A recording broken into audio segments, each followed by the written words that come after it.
So I've talked about guide tone lines, and I've started in the high range of this instrument. But if you're an accompanist, it's also a good idea to use guide tone lines because it creates good voice leading in the inner voices if your lead voice has a smooth, connected direction to it. If we start a little lower on the neck, like with this chord that we played too many times, the B flat 7, I'll often take the B flat in that voicing, which is a second inversion, B flat dominant, and I'll make it a 9 or a flat 9. Of course, we're only comping one voicing per measure. A lot of times at a slower tempo, we use 2 voicings per measure, and you end up with a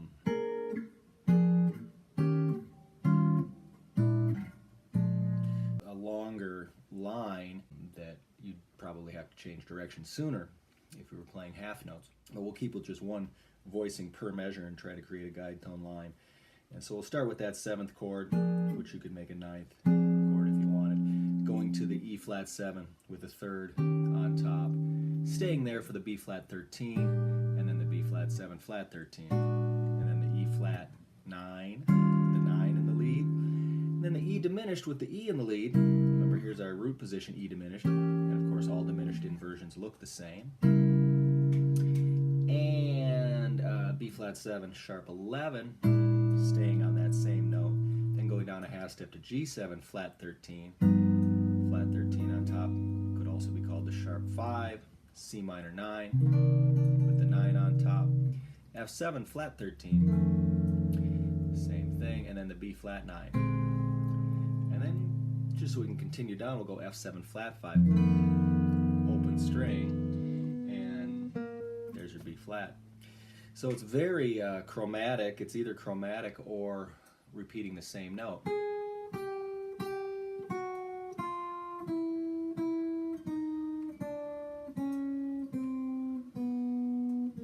Right? We'll try comping this with a bass line.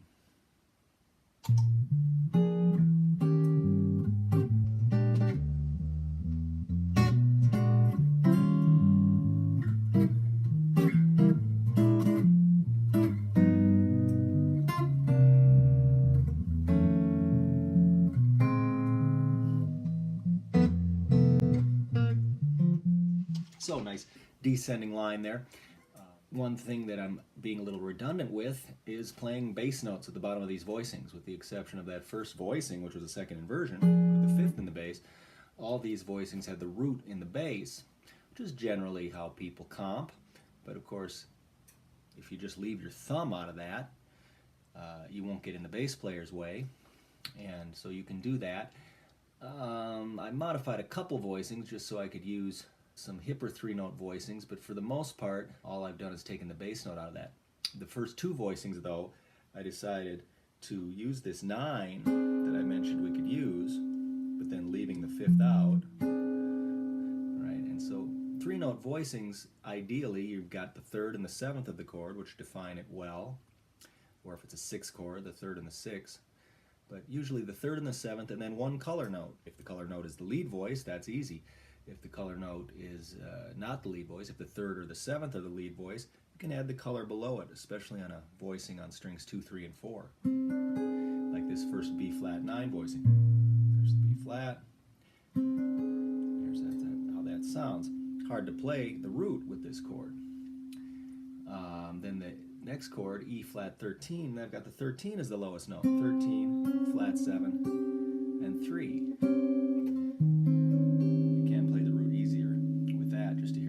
Of it. And the rest of this, I go B flat 13, again just leaving the low note off, flat 13, leaving the low note off, leaving the low note off, the E diminished, again I'm only playing 3 of the 4 notes in the diminished, so I might jump up 3 frets or down 3 frets, so I get the full diminished 7th in that measure. B flat 7 sharp 11, just leaving the bass note off, continuing playing exactly what that previous page was, with the exception of the first 2 chords. So here that is with the bass line.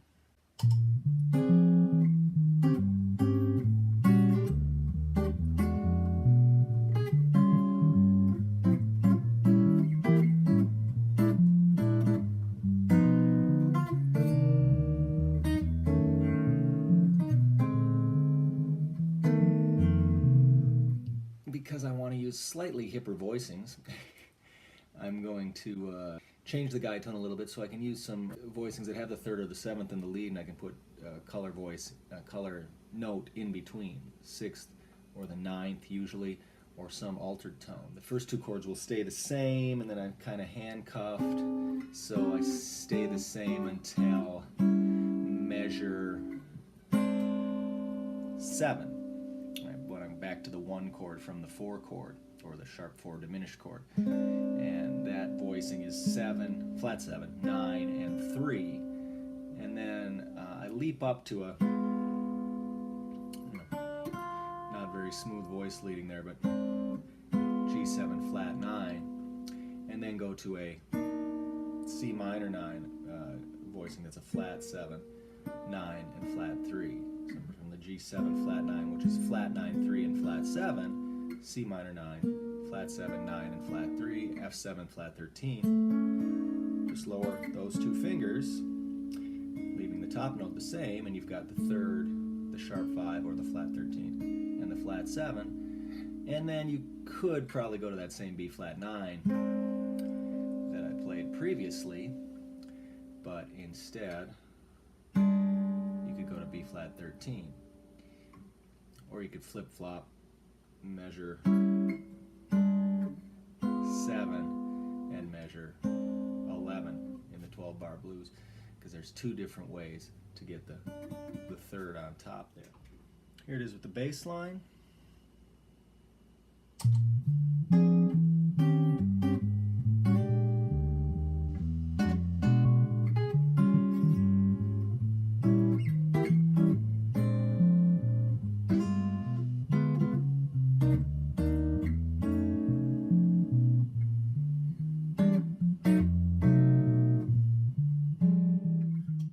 Now let's try ascending with a guide tone line. That can be fun, a little more challenging, because voice leading tends to, with 2 5 1s, want to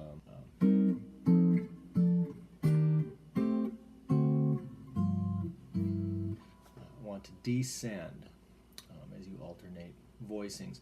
So ascending is a little more challenging, but effective, and can create some interest behind a soloist. And sometimes send that soloist in a direction as you're trying to build energy in a solo. So I'm going to start with a B flat 9 chord with the 9th on top, and using an open string, and then an E flat 9 chord with the 9th on the bottom, 9, 3, flat 7. Ascending, and then to B flat 13, 13, flat 7, and 3.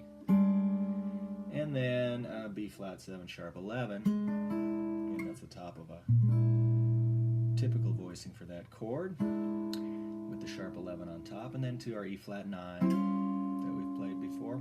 Here's an E flat 7 sharp 11 right now. Normally that's an E diminished in that, or that's what we have been playing, E diminished in that measure. And you could just play the upper 3 notes of an E flat, or of an E diminished, which are the same as the upper 3 notes of an E flat dominant 7 chord. So instead I'll stay on the E flat chord and put a sharp 11 in it.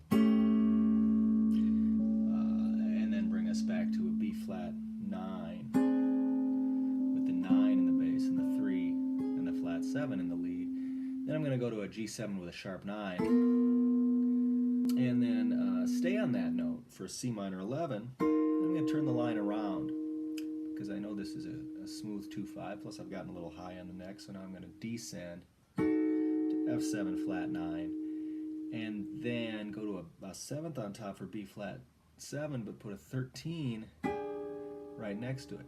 If this was a 2-5-1 in a major key, flipping the 2 fingers to go from C minor 11 to F7 flat 9, flat 3, 11, flat 7, to flat 7, flat 9, and 3 is real easy, and then just changing one note becomes a B flat major 13, 3, 13, major 7.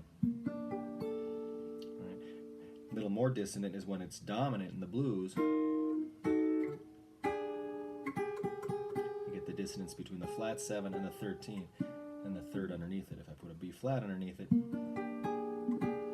still kind of a dissonant voicing, but kind of hip. And then we're going to go for F7 flat 13, so I'm actually going to go back up to the third on top. So that last line ends up being minor 11, 7 flat 9, 13, flat 13. Let's try it with a bass line.